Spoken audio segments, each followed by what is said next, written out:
Womanhood. Super, ain't it? You make a house a home, you're effortlessly beautiful, and manage tons of responsibility. Best part is, everyone knows you can do it. They don't even ask. They don't offer help. You just do it. Every day you get to use your superpowers to save the world. Isn't it great to have a cape?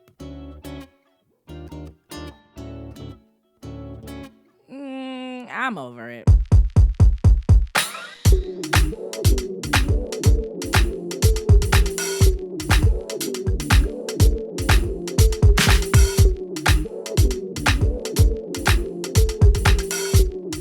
Women are the superheroes that save the world. We know it all, do it all, and be it all. But here, we just talk about it all. Welcome to the Surviving Superwoman Show, where we take the capes off and tell our truth. What's up, everybody? It's Surviving Superwoman Show. I'm so happy to have all my black girlies here. It's your girl, Missy. I'm so happy to be here. Who else do I have at the table with me? What's up, y'all? You already know. It's your girl, Des. Super executive producer. I ain't said that in a long time. I know. Right? I was about to say. Listen, old school. But what's up, y'all? And we got a very special guest today. Yes, we do. What is your name, ma'am? Tell us a little bit about you. Hola, familia. Ooh! It's... Period. Okay. Hola, familia. Because y'all know we got some brown sisters in the building, okay? Yes, I love that. Okay, Okay, go come ahead. on. Sorry. So my name is Gabriela Sullen. I use she and Asia pronouns. And y'all want me to do full intro now, or what's up? Whatever you feeling. What's on your heart to tell the people? Yeah, Tell what's the on your people. heart? Give us a little bit of... So, as many of us do, I'm sure, I wear many hats. But today, I think that's most appropriate for the topic at hand, which I'm excited to get into. I am the Associate Director of our constituency programs. All of that to say, basically, I manage about 4 different programs for the entire state for Planned Parenthood. Okay, Advocates of period. Michigan. Come on. Did you hear what she Shout said? out to Planned Parenthood, which has been a great partner for Golden Girls Group. As you know, we are Absolutely. a subsidiary of Golden Girls Group nonprofit. Planned Parenthood has done a great job in supporting our efforts and educating our women. So shout out to Planned Parenthood. I just want to make sure y'all understood. She said she run 4 programs for the state. Yeah, so big dog, big Not for the Gabby, city. not the little one. Not for the neighborhood. Well, she said her name is Gabriela, but I know her as Gabby. I've known her since high school. This is my homegirl. This is my girl. She was at my wedding. I'm very blessed to be able to rub shoulders with somebody who's a heavy hitter in representing women, all women, in their reproduction rights, in the programming and education about women's reproductive rights. And so it's such a blessing. So y'all know her as Gabriela Sullen, and she do all this big shit. But that's my dog. That's my girl, period. Gabby. She'll let my y'all friend, know too. how to address her. But I'm calling her Gabby. Let me be clear. Because I know y'all cool and all. But I got my own relationship with Gabby. 10,000%. She's my friend too. Amen. So during Maisha's wedding, we all had to be paired together. Come on, Yes, battle it was buddy. going to be that wild, and everybody needed a little my partner. battle buddy, my Battle partner was Gabby, baby. And we had a grand time. I think we were better than every other couple, okay? We You were know better what? than every other When pair I I together. can't vouch for that because I got hella bridesmaids, matrons of honor, She just don't want to maid say of that. honors, But do you know who ain't gonna be fucking with that? But Here's they my were question. a good pair. Nope. Here's my question. Do you know who anybody else was paired with? No. Don't You do know that to exactly, me. but you Don't know, do that to you me. know exactly. This who- episode ain't about my wedding. Okay, This she about know because we had a this blast. episode okay? is about a professional wild black. Well, let me say this real quick before we really get into it. Let me tell you that Des really held me down on the This is my professional girl. tip. Yes. Because I had to go this to is a great events. story for this. No, Yes. seriously, this was in the midst. Your wedding was quite literally in the midst of the biggest election. Yes. Okay. mean, Yes, you know. it was.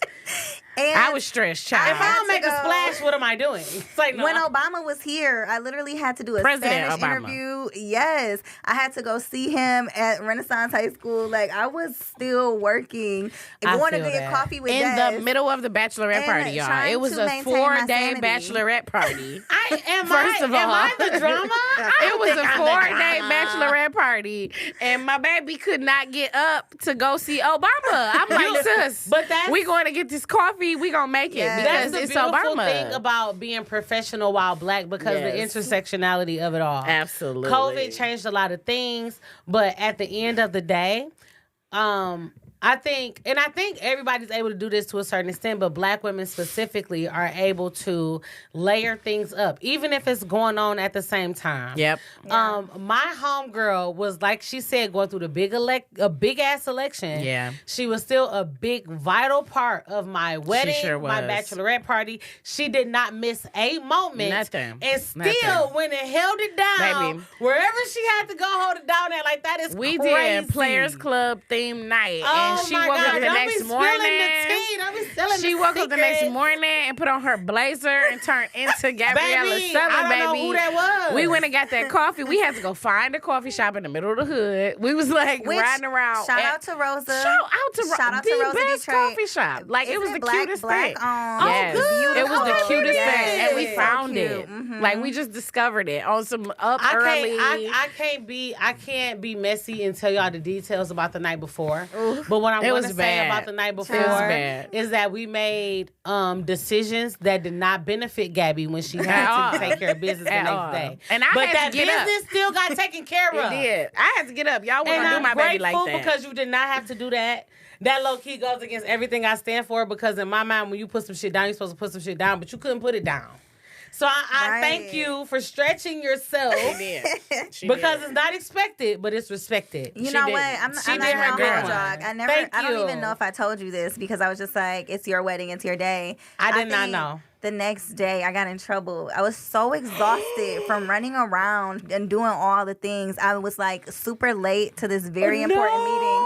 This was in our GOTV, which is the Get Out to Vote, right? The 4 days before the election. It was right before. Yeah, it was literally right before the election. And I was late to this meeting that we had to desperately do. Oh no! I got the biggest, like, Baba, I cried. I was in the hotel room still, actually, No! from the wedding. And I woke at my up. wedding, the hotel room at my because wedding. her wedding was on a Thursday. Yes. And Friday, everybody had to go to work. And I woke up the next morning like, I told these niggas to take off Friday. No, her wedding was November 3rd, but Yeah. the election was like November 8th. Yeah. So it was no option There to was take no off. option. It wasn't an option. There was no option. I did not put together how hard that was going to be for my Yeah. loved ones in the political space. So I apologize for that. Yeah. I was like, my baby shout gonna out make to you. it. Yes. Shout out to Yes. you. Welcome, Shout out to Gabby. When you get Welcome. married, I owe you. yeah, oh, baby, your list. I can't list wait. is running. I can't wait. Your list Baby, is running long. and listen, I'm it's getting all cast in. People was getting pregnant and married left and right, and I owe everybody. Listen, and I'm all in the thing, okay? I'm whatever you need me to Girl. do. Even if you don't need me, I'm coming. I I don't owe care. you too, but that's a I don't care different what you episode. say. I don't care I owe what you theirs say. too, but that's a different episode. We're gonna get to it because wedding day, baby. I was really trying it, but I loved everybody because everybody was there on time and ready to do what they had Even to do. wedding So. Except me. Yeah. I was actually late. Remember? I was super By late. the time the ceremony started, I was you there. were there The and on baby- time. Hair was done. Dress It was the on. skin of my chinny pressed, chin chin. looking Y'all was beautiful almost about and to helping leave me me, manage baby. my crisis. So, like I said, sis was there on time and ready to Woo. work. But anyway, Grace, I appreciate you. we said all of that to say professional while black. Yeah. Okay. Let's talk about it. Because it's a unique experience when you black and being It a is. professional because we don't always come from an environment where everybody takes the necessary precautions, considerations on what we have to do professionally. Yeah. That's the And people what in our personal professionalism lives. is known as in our country, it just doesn't relate to black culture in any way. It's just No. not. It's literally made to or be the real exact life, opposite. realistically, Yeah, in any way. Absolutely. Our work Absolutely. schedule in America is a lot different than the work schedule in like the happiest places in the world. It's definitely it's a mental game. I just got another Yeah, question I need to ask, but it's definitely a mental game. But I'm gonna ask this question first. So, what is your professionalism superpower?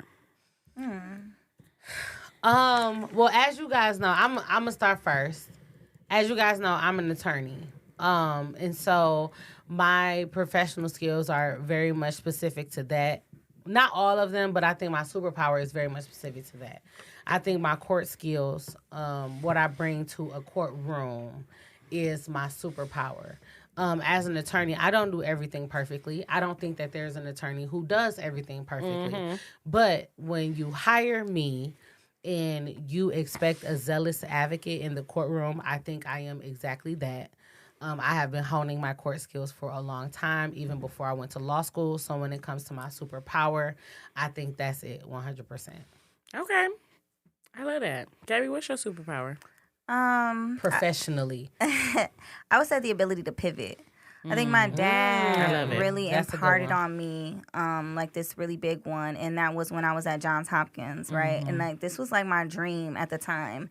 And that's a whole nother story about how I quit my job and came back home. But that was like my dream. If you know me, like you know Johns Hopkins was like the pinnacle of my success. Since like high school, Yeah. she's been talking about Johns Hopkins. That's a conversation. I remember I called my dad crying because of something that was happening at work, and I was just like, Dad, like this is way too hard. And he was like, Gabrielle, look at that building. And he was like, is your name on that building? He was like, he was like, what does it say? And I was like, I don't know. And he was just like, does it say your name? And so I take that everywhere with me. Like, you know, I work for Planned Parenthood now, but this is not Gabriella Hood. This is not Destiny Hood. This is not. So I don't take things personal. So even when I am having like the most difficult time with like my staff primarily, or, you know, just anything really, honestly, the workplace environment, I really do not take it personal, and I pivot. So like I've gotten some crazy things like said or done. I'm just like, okay, what's the lesson here? And I equate that to, right now I'm gonna take it spiritual real quick, is that like, you know, that Bible verse says like, in all that you do, work or do it as you are doing it for me. Because when I was getting ready to leave Johns Hopkins, actually I was like, and I knew it was my last 2 weeks, I was just like very grumpy, very upset all the time.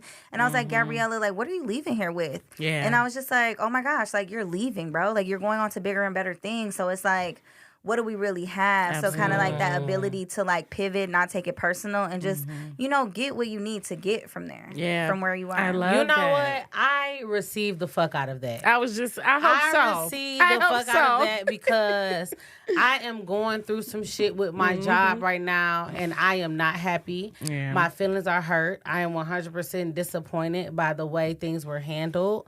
And so to hear you say that, that's the second time I heard that today. So the first time she heard it was from me. The first time I heard it was from Destiny this morning. And I was honest with her. She was honest with me about what I needed to do, because I was not in a space where I was in a solution-oriented space. I was very much in a problem-oriented space. And I was very pissed off. And I was telling her, like, I don't give a fuck. I'm not taking this from nobody. This goes against who I am professionally, personally. I felt like I was personally attacked, like my voice was being muzzled. And, you know, as a black woman born in the 90s and here in 2023 with a law degree, I'm not fucking playing it. I mean, fucked up. I was on every high horse. She was. In the damn stable. She was, okay. And wasn't coming down. It wasn't coming down. And she was so polite about it. No, for real, because Des was talking me down. And, like, I'm not one of those people who... I try to be receptive when people are trying to tell me what's best for me, because my ego don't be trying to hear that shit. But she was really trying to tell me something helpful, something that I would tell her if the situation was reversed. Absolutely. And I wasn't necessarily ready to receive it. And I just had to be honest, like, what you're saying is right. My soul knows it's right. My spirit, my heart knows it's right, but I'm not ready to receive it because I am mad. My ego is on 1,000. I am 100% triggered by what's going on.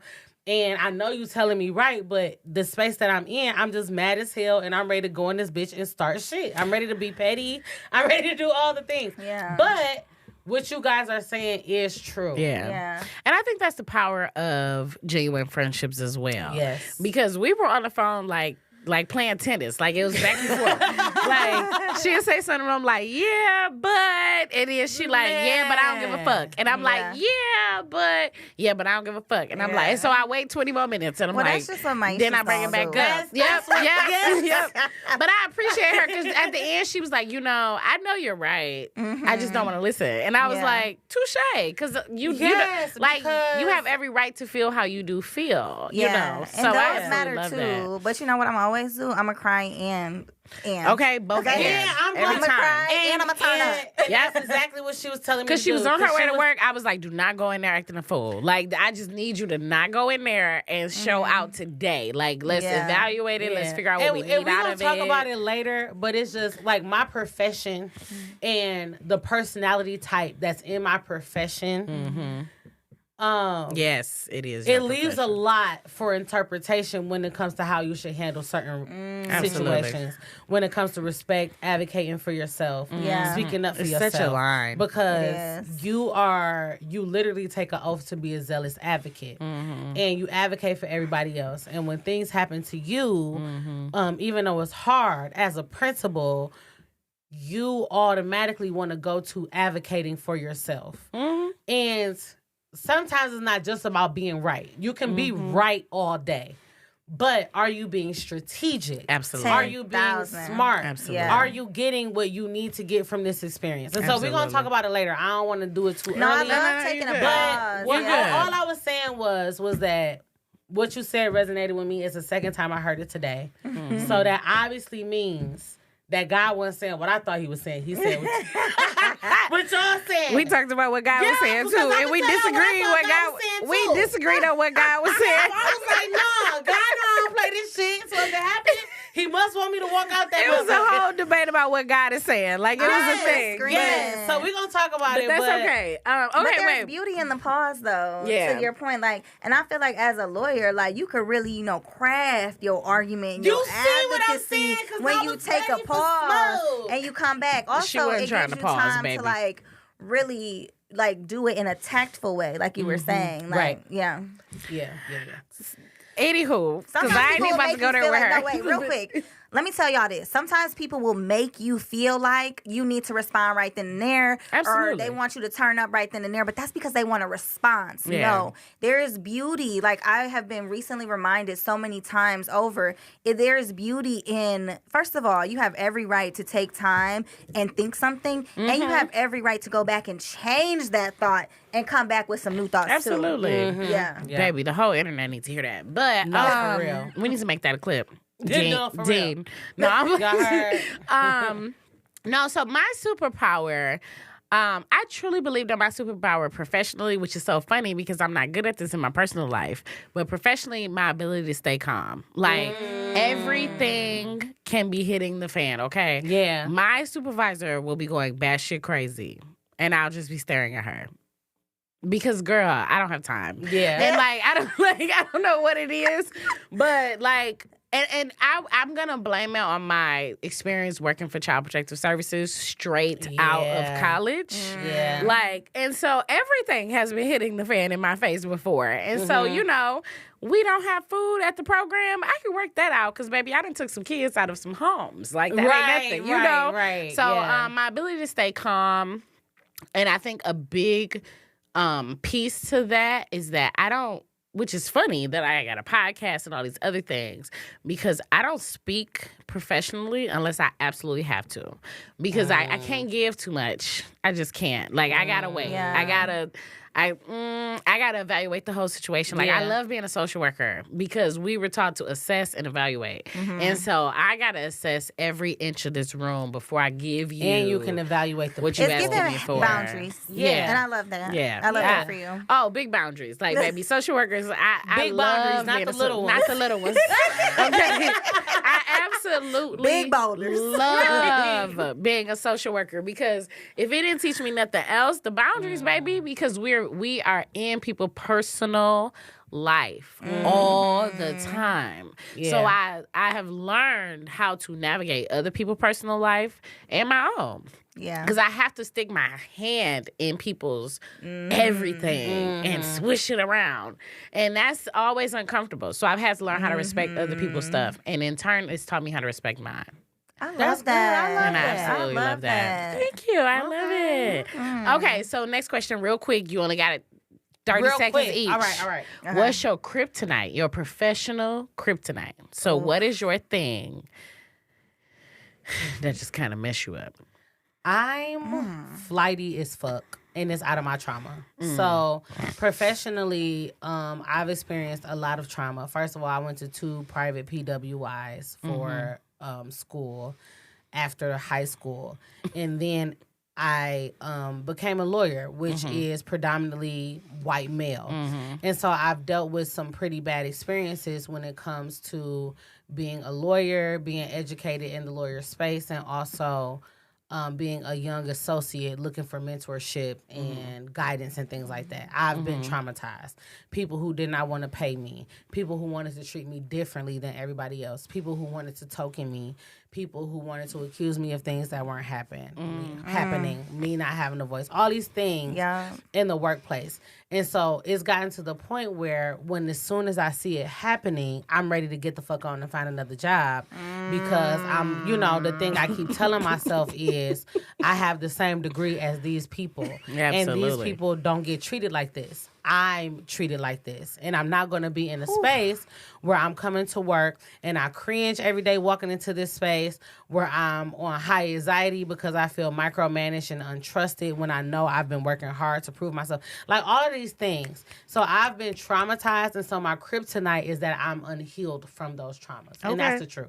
Okay. I have not. What specific traumas?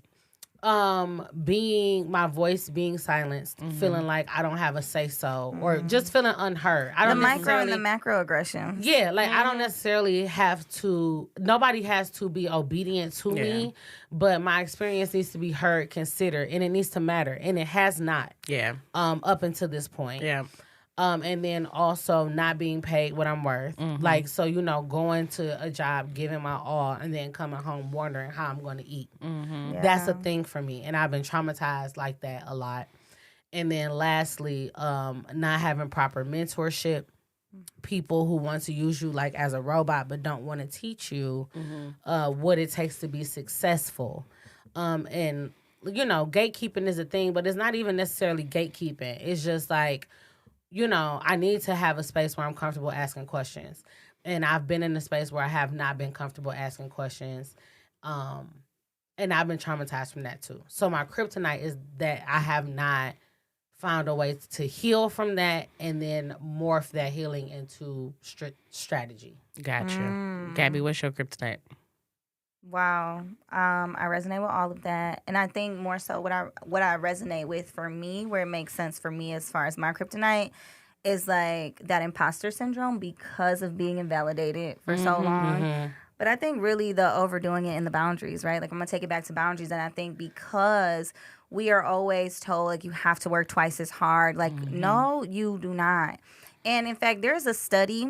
I think this is what consistently pisses me off, honestly, or like what gets me going, is that like there is this study by this doctor, this black doctor. I can't remember, but I watched this TED Talk a while ago.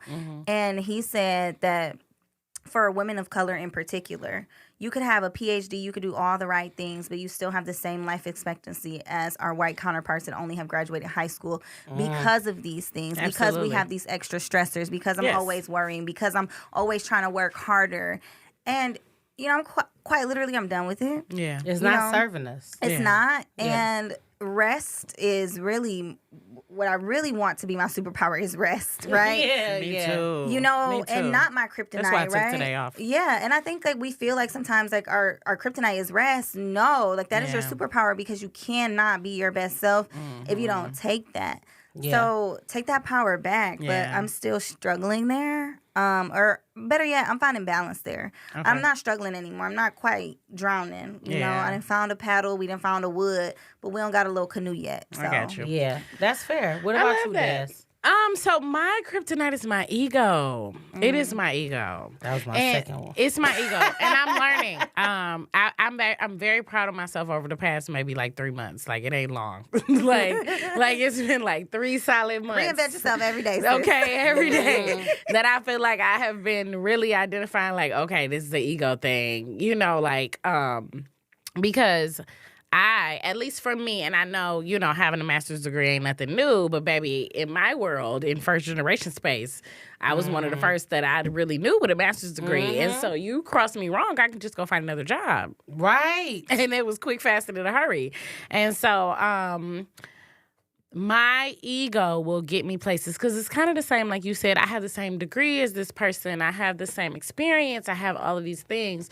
And so sometimes it blocks me from my learning experiences. And I have to check myself in that space. Like, you're not learning because you're too busy trying to add up everything else that's going on around the room. And at the end of the day, everybody has experiences and you can grab something from this space. And so it's just really about that. And I didn't think, I didn't realize how much I had grown until recently. Like, recently I had a whole situation and my supervisor, you know, like, which honestly, to be honest, is not even technically my supervisor. It's still a contract with my business.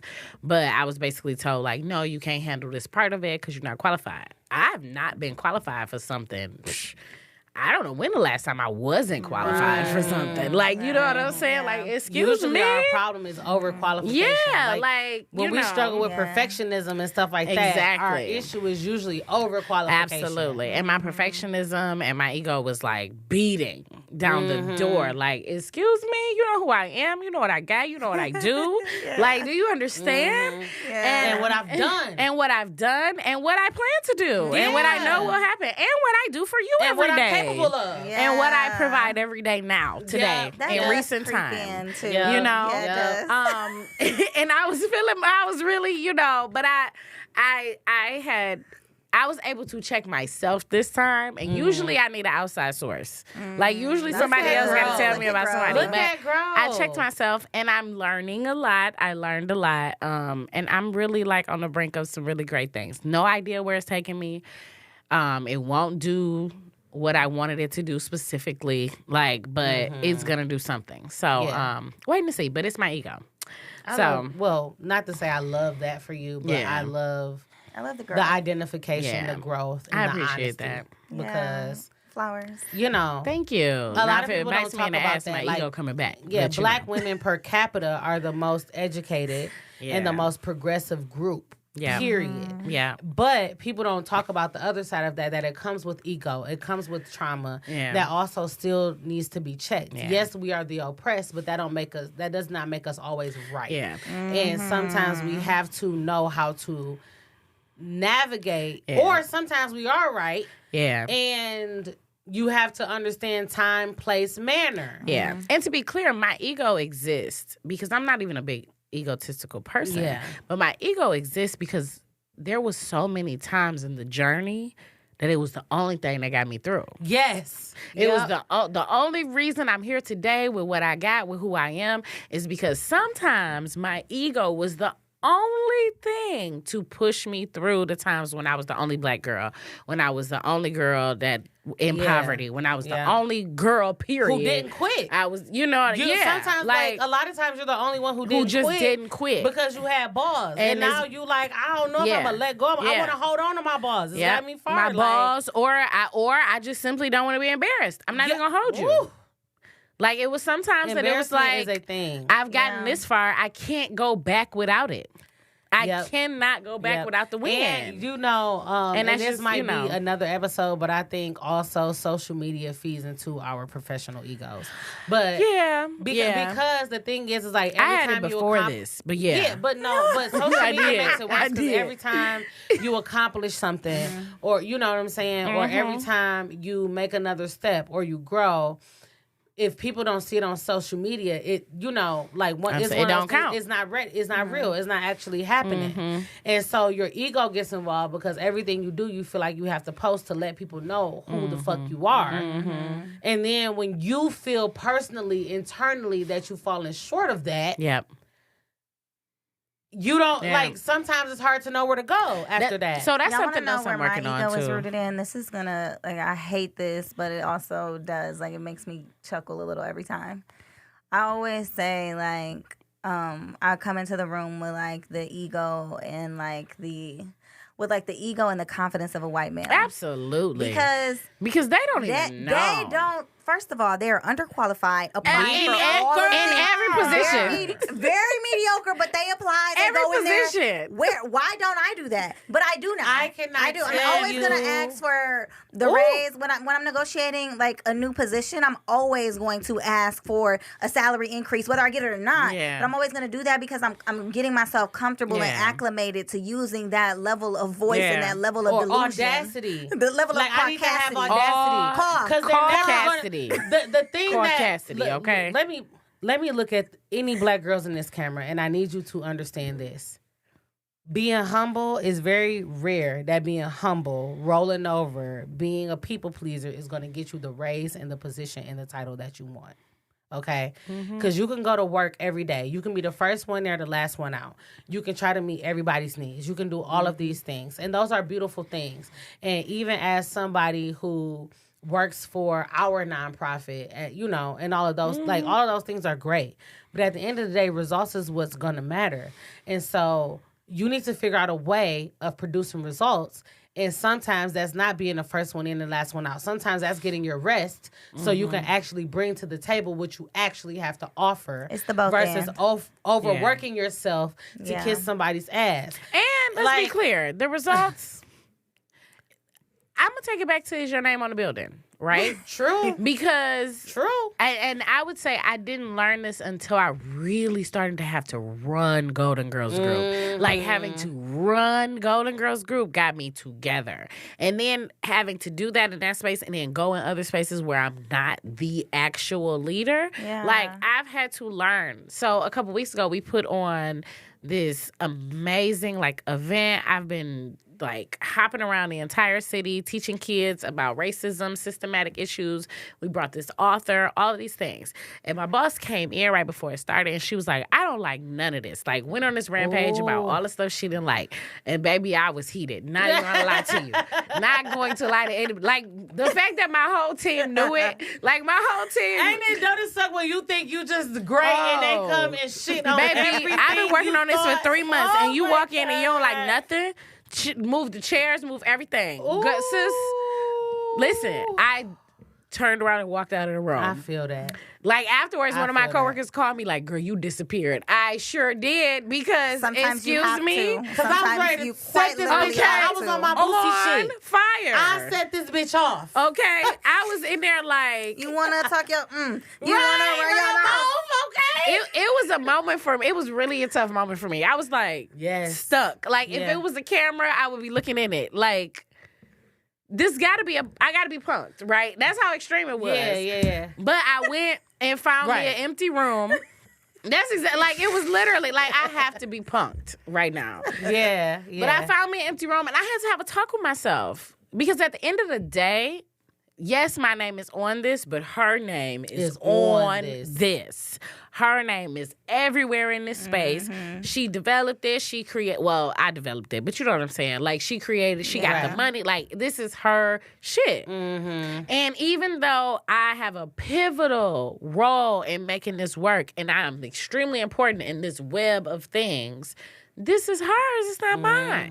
Yeah. So if she want the motherfucking chairs moved, Move That's the not on me. motherfucking That's not chair. mine. we gonna move the motherfucking chairs because the way I wanted the chairs to look at the Surviving Superwoman conference some Golden was the Girl way that shit the motherfucking mattered. chairs looked, and Yep. I had to just accept that, and it was Because I remember, I even struggle. remember being That at the is conference tough. making them turn the direction of the gift yes, bag. the chair. So, Yep. so it's really crazy. Or It's talking to the venue about how I only want half of the tables set. Yeah. Like just the random things. And so I had to go into another room by myself, completely alone, and say, this not yours. It's just not Yeah. yours. You are here to learn, to contribute. There's a reason she don't like the chairs. There's a reason she don't. We get Ain't so that- ain't that a angry message, and y'all? proprietary over things that are not I was ours. just They're about to quite say. literally Yep. not ours. And, Just because and for you the feel record, the ownership chairs in never it, moved. Just because you feel ownership in it does Yep. not mean it belongs to you.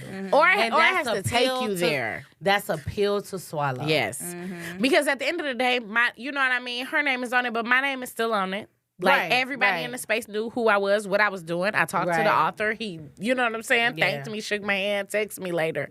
All that. Great job. You know, my name and my face was where it needed to be. I was able to associate with who I needed to. I got everything out of it that the whole reason I'm there came through. You know what I mean? Every person in the room knows my face as someone who put this together. And that's what I needed. Yeah. But my name is not on it as the person who put this together, if that makes sense. Yeah. You know what I'm saying? And so I just kind of, but it is what it is. It is what it is. But I'm done. We digress. So real quick, because we have a couple more things to discuss. Yeah. Mm-hmm. But before we get into it, we got to do the reading of the Cape Rights. Y'all know how important this is. This is not only a affirmation, but also a reminder to remain in a vulnerable space because, podcasting is very vulnerable. Like, you might say some things about something that's going on personally. At least this podcast is. Yeah, well, at least this podcast is. Do we do this together? Yeah, well, a little bit. We'll do it one by one. Oh. Okay? But it's very simple. So what we do is we read the Cape Rights as an affirmation, but also as a reminder to be your authentic self and that you don't owe anybody anything. Mm-hmm. Because if you're talking on a podcast, it's going to be released on the internet, you might feel the pressure to keep up appearances, X, Y, and Z. Mm-hmm. However, this is for us. And so we need to be able to be ourselves. This ain't that. Right. So the reading of the Cape Rights is very simple. I'm going to tell you what they are, and we'll take turns repeating them. So I'll say them, Gabby will say them, and then Des will say them. Mm-hmm. Okay, so the Cape Rights are simple. I'm not a superhero. I'm taking my cape off, and my only obligation is to tell my truth. I am not a superhero. I'm taking my cape off right now. My only obligation is to tell my truth. Period. I am not a superhero. Every week, I forget them every week. I'm not a superhero. I'm taking my cape off. My only obligation is to tell my truth. Okay. Amen. Okay. So now we're going to get into the discussion. The topic of today, if you ain't called it already, is called Professional While Black. Mm-hmm. Being a professional is one thing, being a black person is one thing, and then being a professional black person is a completely different monster. And then being a professional black woman is another different monster. Okay. That we'll get into. So the first question that I'm going to ask is, what is your profession and what type of environment do you work in? Because different professions require different things from different people. Like Absolutely. I know what being a lawyer costs from me, but we got a social worker here, and then we just got like a public policy person, which is very interesting. So like, Des, what type of environment would you say that you work in? So, okay. So I'm a multifaceted social worker. I'm a licensed clinical social worker. So I am a fully licensed therapist. I have a private practice. I do see clients. I have not seen a ton of clients lately just because I've been doing a lot of other things. So my client list is limited, but I actually 100% can do mental health. So sit down and do the therapy sessions that you see on TV when they lay on the couch. That's your girl. But outside of that, so that's very much so a micro clinical social worker. I'm also a macro social worker, which, to be honest, I kind of enjoy more. I create mental health and personal development programs for Detroit Public Schools Community District. Okay. So that's the biggest school district in the state. So I create the largest mental health programs focused in education in the state, to be completely honest. So that spans across 110 schools. I can't even really speak on it. Like, I've done one of the biggest parent conferences that we've had in this state. I do a huge student leadership conference. I do continuous programming for Parent Academy. We work with Planned Parenthood in that space.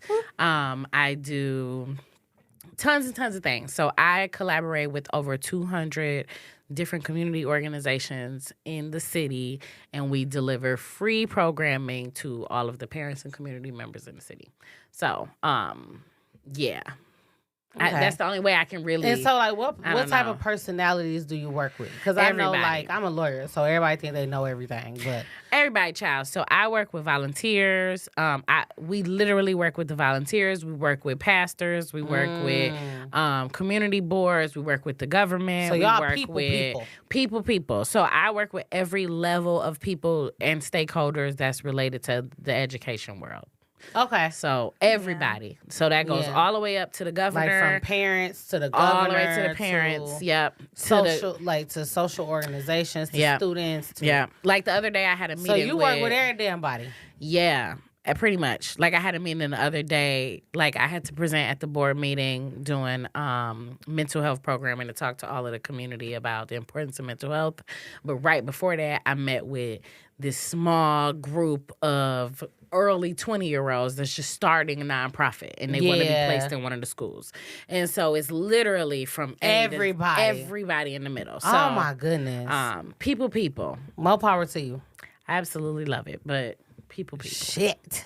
So that's what I do. I do all levels of people. What about you, Gabby? So, like, what do you do professionally, and then what type of space do you work in? Yeah, so for me, professionally, so I gave y'all the long title earlier, but let me really break it down. So as the associate director, and our team is pretty small on like the PPAM side. So there's PPMI and there's PPAM. PPMI is more of our medical side, and then the PPAM is the advocacy side. And so I do like the political work and things like that, which is informed naturally by our clinical work. In my role, I serve as the associate director of our constituency programs. What are constituency programs? Basically different populations, and I manage organizers that then work those communities for the entire state. So when I'm fully staffed, I have a team of 5. But right now, I currently have 4. And so I have a PP Gen Action organizer that you know very well, and that's our Planned Parenthood Generation Action. That is our programs for universities, students, and youth. I also shout out to Allie. Yeah. Hey, Allie. I also manage a BOP organizer, which is our Black organizing program. Period. And they work in all of our Black communities. I also manage a patient advocacy organizer, which naturally does a lot of work with our clinical staff, but particularly for our volunteers, that's like where we get the most people that want to help because we have clinic escorts, we have people stations in our health clinics, and we have our storytelling program, which is really vital to the work that we do. And then lastly, we have, not lastly because I have one more, but what I have, who wants to have on staff right now is our Raiz organizer. Raiz translates literally into roots in Spanish. Okay. And so that's like getting into the roots of the community. And so that is our Latinx organizer. Cool. The last position that I have that I'm still looking to hire for, not quite soon, but maybe in the next fiscal or in the next quarter, will be our civic engagement organizer. And then like doing all of these kind of like, civic engagement things like the political pieces, helping people understand like what the process is. Y'all voted for Proposal 2 last year, so like voting rights are going to be big in this upcoming election. Okay. So essentially I manage these 4 organizers that don't just work in like southeastern Michigan, but quite literally we reach, we have 14 health clinics across the state. Yeah. So we have it in the north, on the west side, southeast, all of that. So I will say there's like 2 competing audiences, if you will. There's an external audience, which is kind of like that's I get that. Like the public, everybody. And so I do feel like I have to be, kind of showy, particularly, or like I have to keep a certain level of composure because particularly in electoral years, baby. Y'all know I was everywhere, everywhere during 2022, and I will be again next year. But then what that looks like is like I'm doing, like I was on a Hulu show, y'all, like last year. Come on, Hulu. Which is crazy. I was on NPR. Yeah. Okay. Big gas, not the little one. Big gas. So it's so crazy to have like such a massive, like to a certain degree, like global, but for sure national public image. That was intense, especially like I just hit the ground running in that. But then there's also like internal, dynamics too. Like, so naturally we are a more progressive organization. So you do get the beauty of certain levels of professional development, which like include like the DEI trainings and the learning and the unlearning because, we represent so many groups. Like we represent people of color. We represent our queer groups. Like we represent so many different groups, particularly because you mentioned this earlier, but reproductive rights are not just women's rights. Like, if anyone is to procreate or has those parts, right, which we all do, absolutely, you know, we all need reproductive health care. You know, there are different things. And sexual health care. Exactly. Even if you aren't reproducing, but just engaging in the act. Yeah, so sexual and reproductive health care. Exactly. So that's everybody. And that's you what we people provide. in too. Yeah. So, but then like on the inside, just naturally who we do call a lot of white people into our space, particularly white women. Absolutely. And so those dynamics are there. And there is a lot of learning and unlearning because Planned Parenthood has a history as well. You know, Margaret Sanger is our founder. We don't operate like that today. But, you know, she was a part of eugenics and, like, worked with the KKK. And she really was honestly just trying to do whatever she could to get her work out, you know. But naturally, then as a white woman, what that looks ended like up is linking very up with some different organizations that aren't necessarily equitable. Exactly. That's fair. I mean, so it's a lot of that. And not just, like, unlearning on an external level for y'all, but it's a lot of unlearning on an internal level because when you're brought into that space, just naturally, you know, there are some dynamics on the inside that are at play as well. And so I think particularly for our organization or our affiliate here in Michigan, I do think that we do a great job, but I also think that that is a reflection of the people that we hire. Absolutely. But then just naturally in this space too, you do have a lot of turnover. So there's a lot of dynamics at play. Yes, girl. Like even now, like we went over so many different turnovers of people in leadership. So yeah. For me, as y'all know, I'm a family law and estate planning attorney. So for the most part, I'm just dealing with clients. I'm dealing with people who are going through some of the worst times of their life. Custody battles, divorces, estate planning. Sometimes it's an emergency because somebody has a medical crisis or whatever. So we have to jump into action very quickly. But for the most part, I'm dealing with a bunch of people who are in big crisis, but I work at a firm that's not necessarily for indigent clients. So these are rich people going through crisis. So they want a certain level of professionalism. They want their attorney to look a certain way, sound a certain way, act a certain way. And they're also expecting a certain level of response and a certain level of compassion for what they're going through naturally. So those are the type of people I work with while also being an attorney that's in a predominantly white male space. Attorneys, white male attorneys make up over 60% of the profession, while black female attorneys make up a little over 2% of the profession. So just to give you a glimpse of like the people that I'm dealing with and where I'm working with. I am in Plymouth, Michigan, so I deal with a lot of maybe like Middle Eastern communities, Arab, Chaldean, immigrants. I do deal with a lot of immigrant issues when it comes to divorce and child custody and those things. So some unique issues, but for the most part, I'm just dealing with people who are going through the worst times of their life. And then my firm is made up of predominantly white women. We are an all-female law firm. And then I'm the only black attorney there.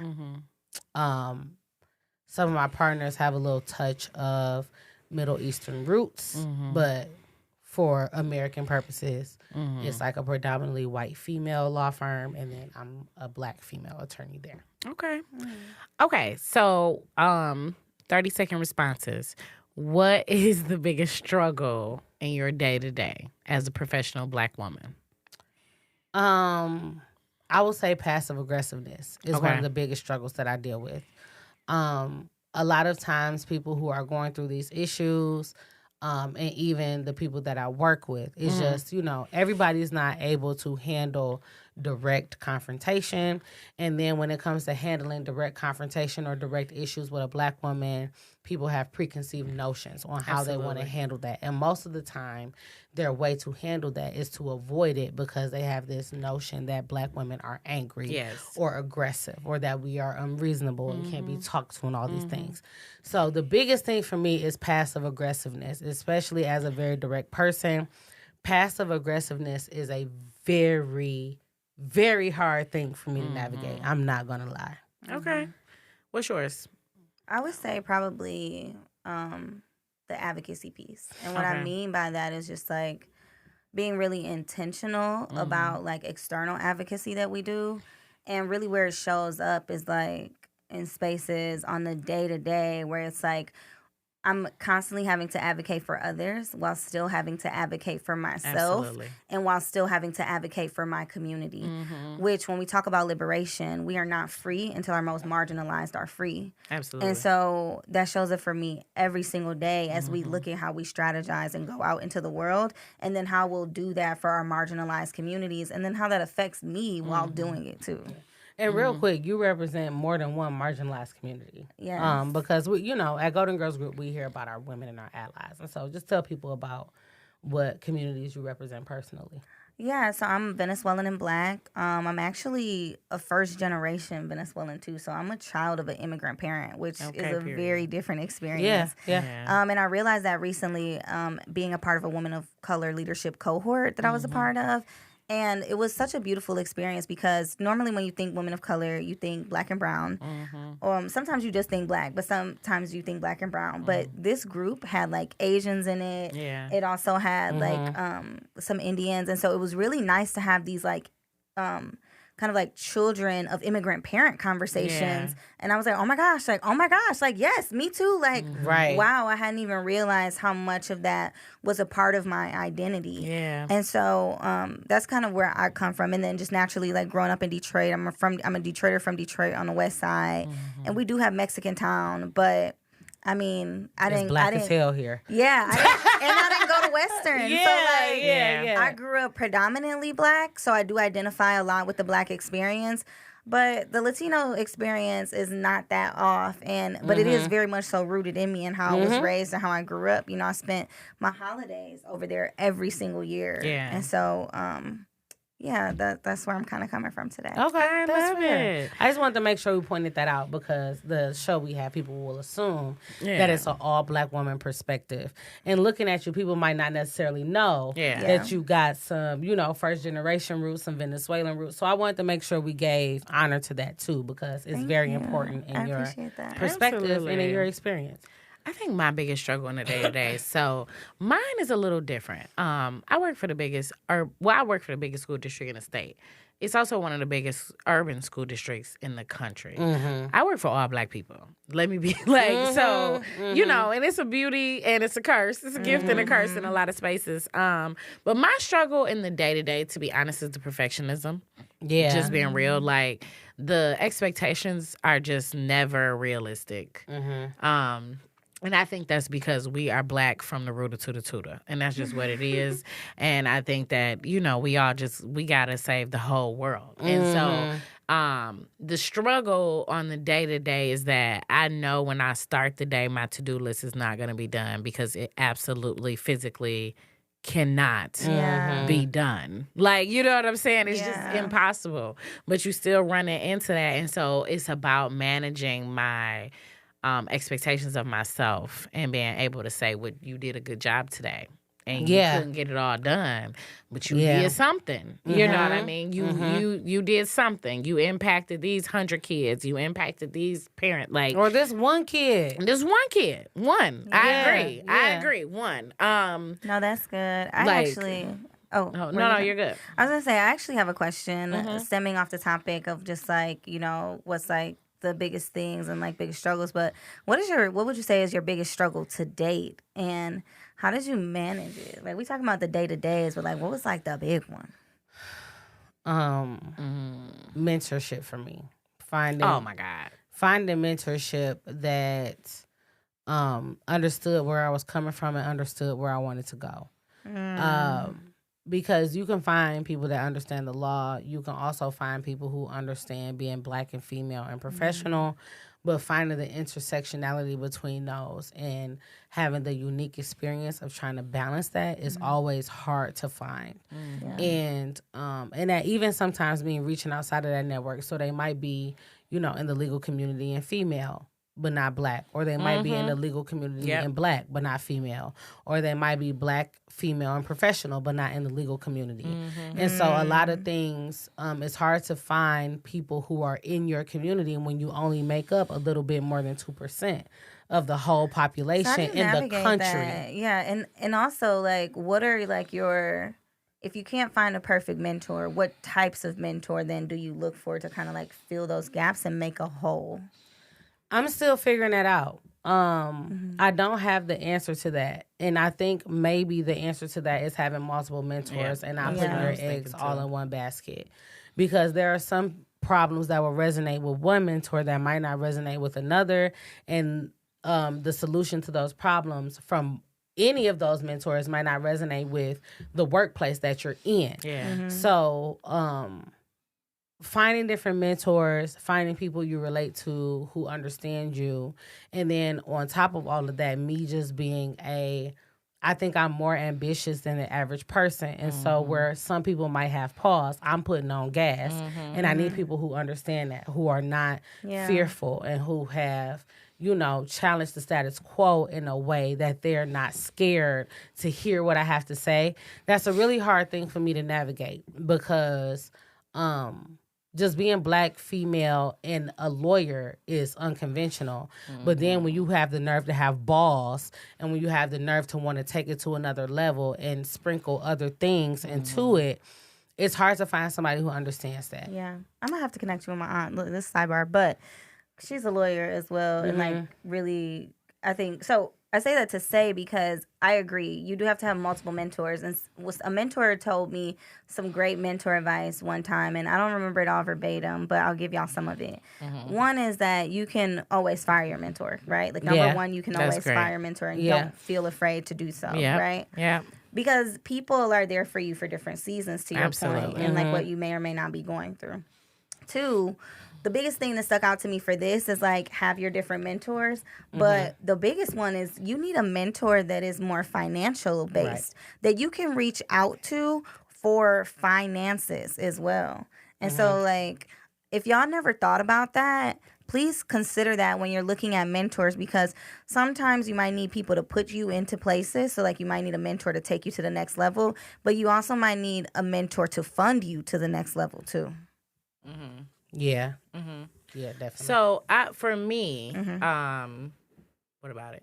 So for me, I would say my biggest challenge was, I was going to say something else, but she said mentorship, and I had a hell of a mentor situation that really, like, y'all, it gave me workplace trauma, and she didn't even fucking work where I worked. But, like, she just gave me, like, mentorship trauma. It just is what it is. And I didn't, until you said mentorship, I'm like, that's exactly what it is. And so I think the biggest challenge in it was the imposter syndrome and trusting somebody else with my imposter syndrome. And then they realizing my potential and acting negatively on it. Like, and so it's like, it's about finding a mentor, because baby, she wasn't right. I hope she see this shit. Okay, because I'm a different person today. Number one. I'm a different person today, and I dare her, okay? But I will say, like, having to get over some workplace trauma, trusting people to be mentors that's just not qualified. And it matters. Like the goals that you have matters. And showing up with your confidence matters. When you find a mentor, you got to bring your confidence in the room because they need to be able to handle all of you. Because when they need to know you. They need to know you. Because when I would, I peacefully or I humbly come into the room because I want you to be my mentor, but then I start throwing my shit around because I need some help. And now it turns into these other things. So I have been absolutely positively traumatized by when you say it turns before. into these other things. I hate to be this person, but what does that mean? Because I feel like there will be women listening to this who have experienced mentorship trauma. And might need to know what I don't mind it. I just didn't want to be messy. But it turns into other things. Like jealousy? It definitely turns into possible jealousy. I don't know. I can't. I was just trying to make sure I was picking up what you were putting down. For sure she was jealous. But I will say that just like revealing their insecurities. Certain advice, if certain advice makes you cringe, then it should make you cringe. Like you gotta trust yourself. If certain things, certain conversations happen where you're being told to pipe down or be smaller, or you just kind of question things, or do things not by the book. Because mentors will do things not by the book, or they gatekeep. You know what I mean? You also need a mentor that you can just vent to. Absolutely. Absolutely. And this specific mentor, I was paying her for this. And so, absolutely, because I don't mind paying for mentorship because I understand it's a job. Yeah. And so it's just about being honest with who you are and being real with who you are. And loving and appreciate who you are and give yourself the weight that you have to be in that room. This person is mentoring you. They're not your parent. They're not your, you know what I mean? And they're not your boss. They're not your boss. They're not your supervisor. A mentorship is a dually positive relationship that both you guys are getting things out of. And I didn't know what that looked like leading on. And so I allowed my mentorship to give me some real workplace trauma that I really had to work to. I had to question myself who I was as a licensed therapist, as a clinical professional, as a social worker. And I still do to this day. And that was years ago now. But I still have moments that I'm like, shake that off. You know what I mean? That's coming from a different place. Yeah. So just really finding somebody that you can trust. This first generation perspective is hell, right? Because you don't know anything. And so you want help from wherever you can get it. And you cannot take it from wherever you can get it. And the hardest part is It recognizing. has to fit. Yep. No, the hardest part is knowing what you don't know. Yeah. You don't know that. And you got to be okay with that. But you got to trust that gut. Yeah. Right? Yeah. Because now that I look back on it, my gut was telling me well before we even made it official that it wasn't the space. But my insecurities, my imposter syndrome, other things were taking over.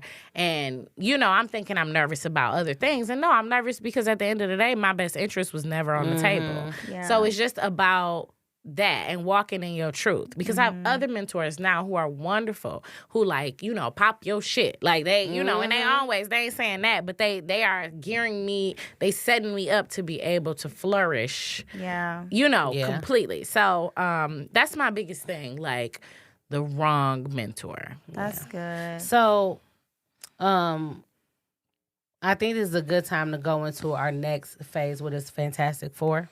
And basically what Fantastic Four is a segment where we just basically talk about the four I didn't share mine real quick. Sorry. Yeah. Go ahead. So sorry. Only because my biggest challenge has been managing entry-level staff. When I tell y'all middle management is the weirdest place to be in. It's so horrible, y'all. Middle management is the weirdest place to be in. So I really I'm have to get actually this out to the very girlies. happy you stopped me to talk about this, because this is a real thing.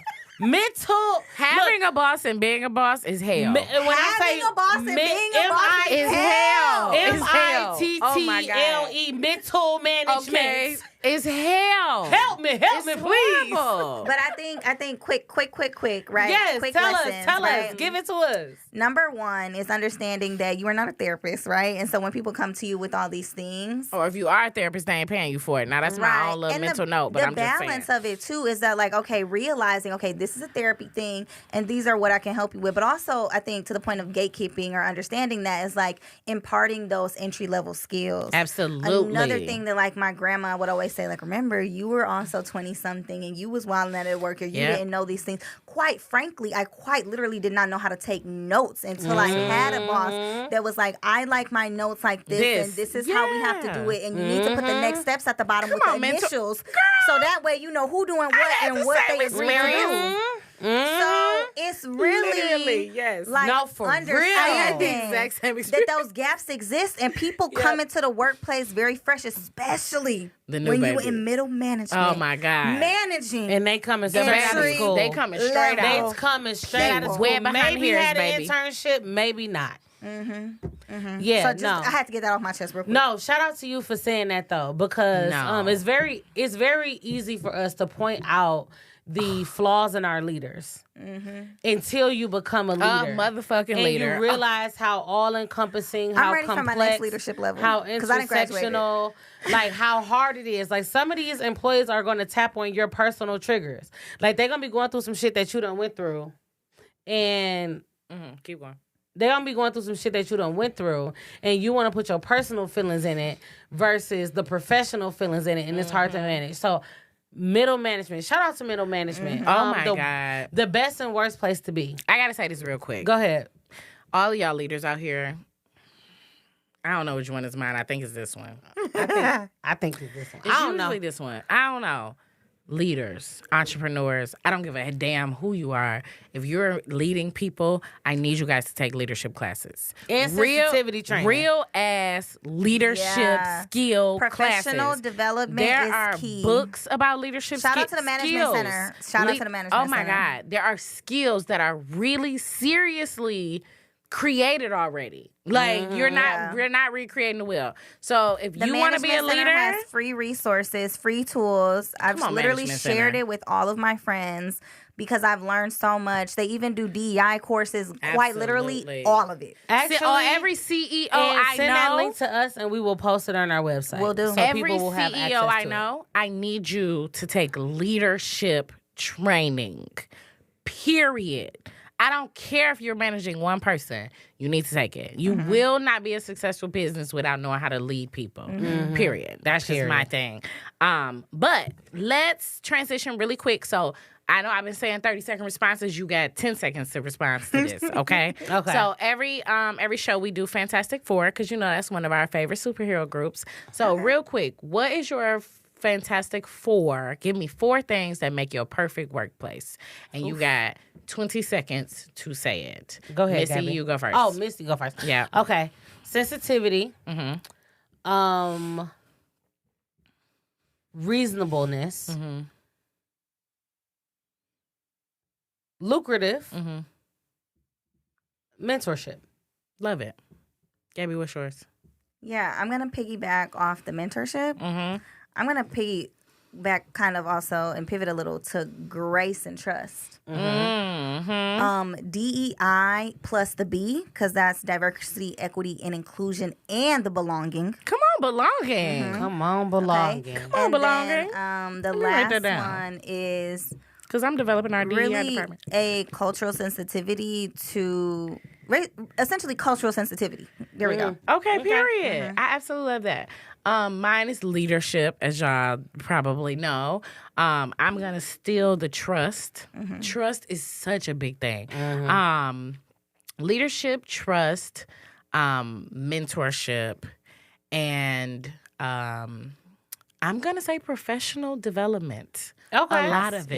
Yeah. Like the most professional development you can find. Yeah. So yeah, that's those are the 4. Thank y'all for playing we Fantastic had Four. a really great discussion Absolutely. about being professional while Absolutely. Black, because that's not an experience that everybody has. And then as far as Black women experiencing it, there are specific things that we go through that everybody doesn't understand. So I'm happy we were able to exchange great dialogue about it. Absolutely. Gabby, thank you so much for being here. We really appreciate you for being our third mic today. Absolutely. It's not easy coming on a podcast and talking about these topics. And we was asked you to talk about work, and it's always like, can I talk about work? Can I not talk about work?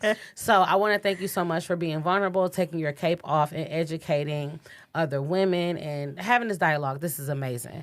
So thank you everybody for tuning in to the Surviving Superwoman show, where we come to take our capes off and show everybody that we are not superhuman, we are not superheroes, we are merely women navigating and managing multiple hats like everybody else. So Des, you want to take us out? Absolutely. I just want to thank y'all so much for joining our show. And you already know you can catch us everywhere that you listen to podcasts, mainly Apple, Spotify, all of those different locations. But if you just don't know, check out goldengirlsgroup.org. You know that this whole podcast comes from Golden Girls Group. That is our nonprofit organization. You can join our events. You can join our Facebook group. We got a lot of things going on. Our conference is coming up early 2024. So make sure you're looking out for the Surviving Superwoman Conference. And all this information is available to you, again, on goldengirlsgroup.org. We love y'all to pieces. See y'all later. Bye. Thank you. Love you.